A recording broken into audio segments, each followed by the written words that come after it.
Assalamu alaikum warahmatullahi wabarakatuh. Welcome to the 9 p.m. live English news edition. Here are the top stories.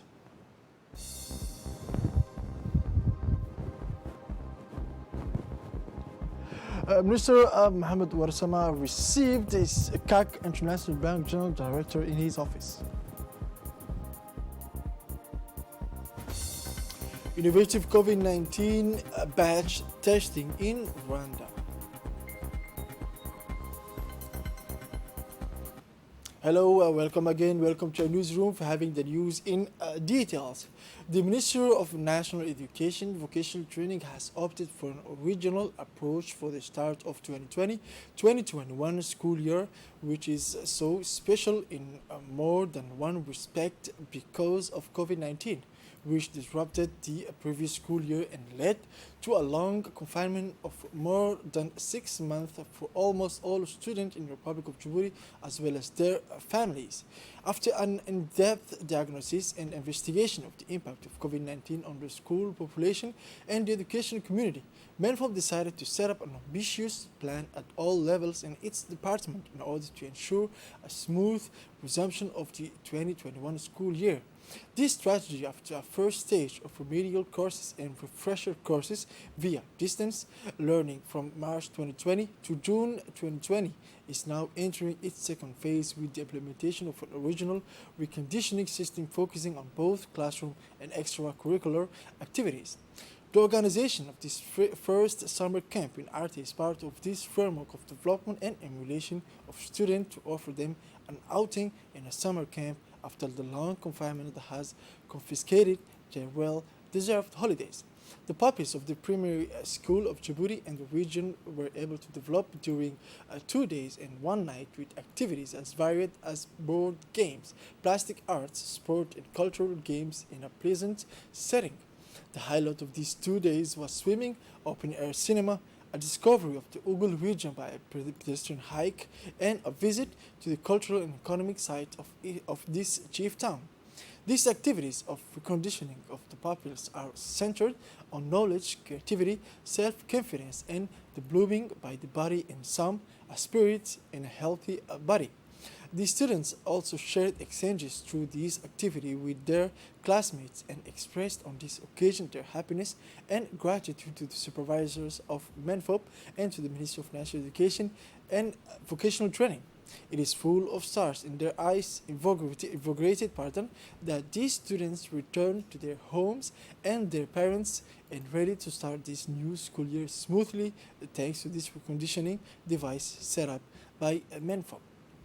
Now in the health, the Minister of Health, Mr. Mohammed Ouassama met with the General Director of the CAC International Bank, Ahmed Hamid Al-Deeb, in the framework of strengthening partnership accompanied by the Marketing Director, Mr. Faisal Abdullahi. Following the recent fire that ravaged CMME, the objective of this interview was mainly focused on the ways and means to support the Regalian Department in its policy of promoting the well-being and health of its citizens. To this end, the Managing Director of CAC Bank showed all solidarity and support of his banking institution in support to the effort of the Ministry of Health in various fields. The Ministry of Health, Mr. Mohammed Ouassama therefore welcomed this mark of dedication and the permanent support of CAC Bank, which is always at the side of Health Department, while thanking the CEO for this precious partnership beneficial to the harmonious development of our health system. Let us rightly recall that CAG Bank was one of the first banking institutions to make its contribution to the effort in the response to the coronavirus pandemic. After enjoying a day rich in discovery and emotion, the day before our young scouts were on hand this morning alongside the illustrious Hassan Ali Harsa to finalize the work on the track linking Dai to Renda. Launched last month, gathered in several teams, boys and girls alike, they gave their hearts out to achieve this noble and civic project. They were also supported by young people from the locality of Arta and a few others from Randa, but especially by the State Secretary for Youth and Sport, His Excellency Hassan Mohammed Kamil, and the members of Parliament, the Honorable Ahmed Hassan, who rolled up their sleeves and get involved. The 17-kilometer long Rwanda Dai Trail will officially be ready for use after several years of inactivity. This is good news that our scouts can share with the population of the locality concerned, but also and above all with their own. The objective of this initiative, the summer camp, is to encourage the tuition of all ages to make a difference in the life of others and to contribute to the development of more supportive and fraternal communities, said HMK. One thing is sure, a small gesture of kindness can brighten someone's day and even have an impact on their life. The Sheraton Hotel in Djibouti hosted an event last night dedicated to the commemoration of 74th anniversary of the independence of the Islamic Republic of Pakistan. The representative of the embassy of Pakistan in Djibouti, Mr. Imran Mohammed Ilyas, and dozens of members of the Pakistani community in Djibouti participated in the evening along with the Dean of the Diplomatic Corps, the Ambassador of the State of Palestine in Djibouti, Mr. Kamil Qazzaz, and representatives of the National Assembly. During the ceremony, the national anthem of the two countries were played, as well as the cutting of the cake for the occasion by the representative of the embassy of Pakistan in Djibouti, Mr. Imran Mohammed Ilyas, and senior officials. The ceremony, which was organized by the ambassador of Pakistan residing in Addis Ababa, was also attended by numerous ambassadors to the commander of the Djibouti Coast Guard, Colonel Ais Omar Baghare, and a group of businessmen. The participants were given a presentation on the history of Islamic Republic of Pakistan and the progress made in various fields since its independence on 14 August 1947 and the leadership of Muhammad al-Jannah. Many Pakistani personalities in turn stressed the depth of the fraternal relations and joint cooperation existing between the Republic of Djibouti and the Islamic Republic of Pakistan. At the same time, they recalled the development that their country has undergone in recent decades. Let us recall that the ambassador of Pakistan to Djibouti, with residence in Addis Ababa, His Excellency Malik Mohammed Farouk, was unfortunately unable to attend this event due to the COVID-19 pandemic. The ambassador of the State of Palestine, Mr. Kamil Qazzaz, delivered a short speech on this occasion. He began by congratulating the Islamic Republic of Pakistan on the occasion for a celebration of the 74th National Day. Mr. Kamil drew attention to the good relation between Djibouti and Pakistan, which have developed remarkably in various fields in recent years. The Dean of the Diplomatic Corps urged the leaders of the two countries to work to consolidate joint cooperation for the benefit of the two friendly countries. Finally, Mr. Kamal Qazzaz took this opportunity to commend the tireless efforts of the Djiboutian authorities to deal with the corona pandemic in order to ensure the health, security of the citizens and residents of Djibouti. On his side, the Pakistani embassy in Djibouti welcomed the 74th Independence Day of Pakistan to the COVID-19 pandemic. Our ambassador of Djibouti with residence in Addis Ababa, His Excellency Malik Mohammed Farouk, was fortunately unable to attend this event. As you know, Pakistan's Independence Day is August 14, 1947. Let's listen to it. Assalamu alaikum ya Sayyidi ya Rasulullah wa ala alika wa sahabika ya Habiballah. Honorable Ministers and His Excellency Ambassadors, senior dignitaries of our friendly country and overseas Pakistanis, I welcome to you all on 74th Independence Day of Pakistan. Due to COVID-19 pandemic, our ambassador is in charge of Affairs of Excellency Malik Mohammed Farouk, unfortunately not available to visit Djibouti and join us. As you know, the Independence Day of Pakistan is 14th August 1947. Today, as always, we are extremely thankful to our founder of nation, great leader, Qaid-e-Azam Muhammad Ali Jinnah, and our great poet, national poet, Allama Muhammad Iqbal, Rahmatullah Alayhi, and several thousand of our heroes, brother and sister, who laid the lives to great struggle of independent Pakistan.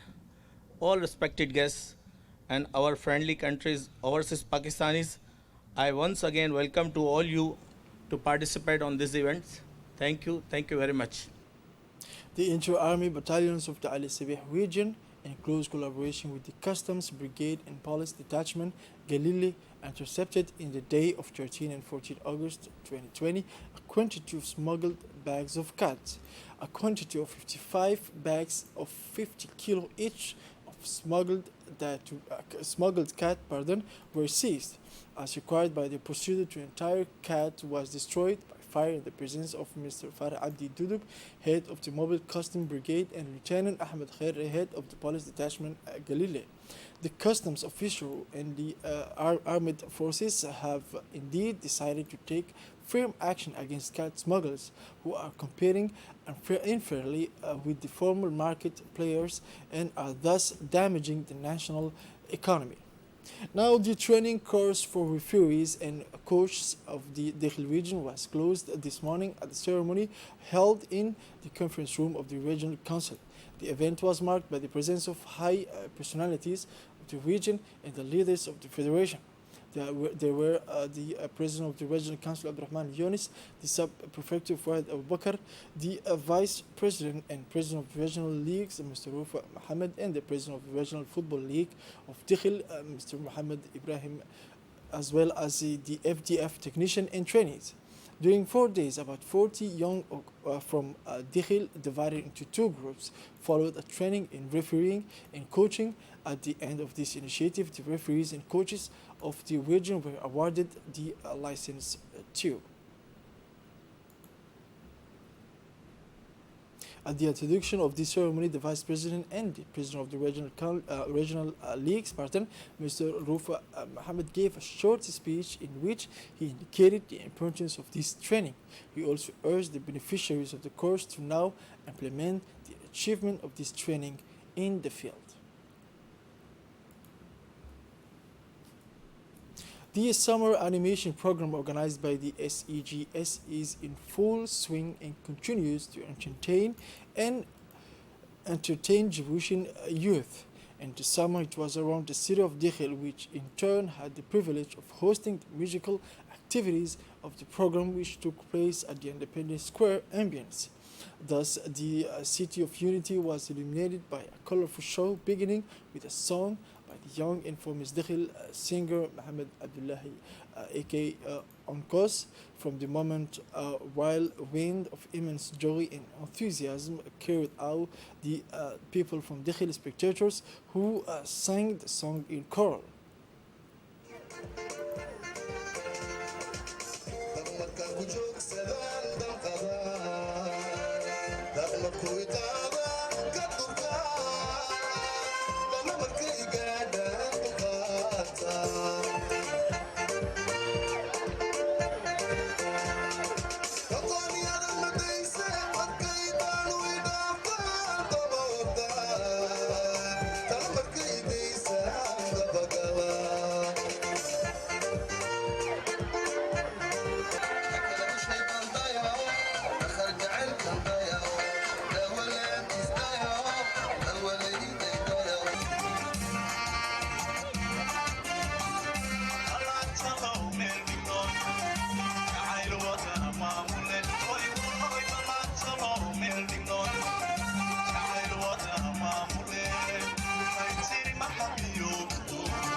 Moving on to international news, like many countries, Rwanda is unable to test everyone of its citizens due to the shortage of kits.